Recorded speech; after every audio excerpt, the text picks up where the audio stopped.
اللہم صلی علی سیدنا محمد وعلی آل سیدنا محمد وعلی اصحاب سیدنا محمد۔ اللہ تعالی ہم کو آپ کو نمازوں میں اور ان وظیفوں میں جمائیں کہ ان کا ناغہ نہیں ہونا چاہیے۔ آقا جی نے اسی لیے کہا اللہ کو وہ عمل پسند ہے احب الاعمال الی اللہ ادومھا، جس میں مداومت ہو ناغہ نہ ہو، وَإِن قَلَّ چاہے تھوڑا ہی رکھے۔ آپ سو کے اس کے رکھیں پھر بڑھائیں، جتنا بڑھ گیا لیکن تھوڑے عہد والے پہلے پڑھنے ہیں۔ وہ سارے ملا کے پڑھتے ہیں، جب کبھی کوئی مجبوری آتی ہے، بیماری یا کام پڑتا ہے، پھر وہ ناغہ ہوتا ہے سب کا، بیچ میں عہد والوں کا بھی ناغہ ہو جاتا ہے وظیفوں کا۔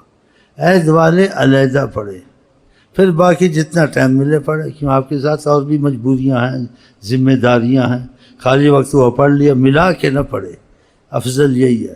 تو عہد والے تو 15-20 منٹ کے وظیفے ہوتے تو آسانی سے ہو جائیں گے۔ جب ملا کے پڑھا عہد والوں کے ساتھ، یہ بھی 1000، یہ 2000، یہ 4000، جب چھوٹے تو عہد والے بھی بیچ میں چھوٹ گئے۔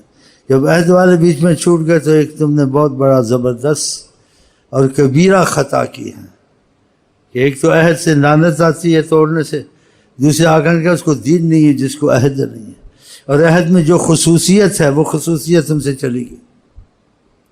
ہاں تو عہد والے وظیفے پہلے پڑھ لیں، جتنی بھی مجبوری ہو، وہ چلتے پھرتے بیمار پھر پائے بھی 15-20 منٹ نہیں ہوتے، پھر بعد میں اضافے والے پڑھیں تاکہ ناغہ نہ ہو۔ یہ ناغہ نہ ہونے میں ایک بہت بڑی حکمت ہے، تو سرکار نے کہا کہ ادوم ہو، جس پر دوام ہو، وَإِن قَلَّ اگر کم ہی ہوں،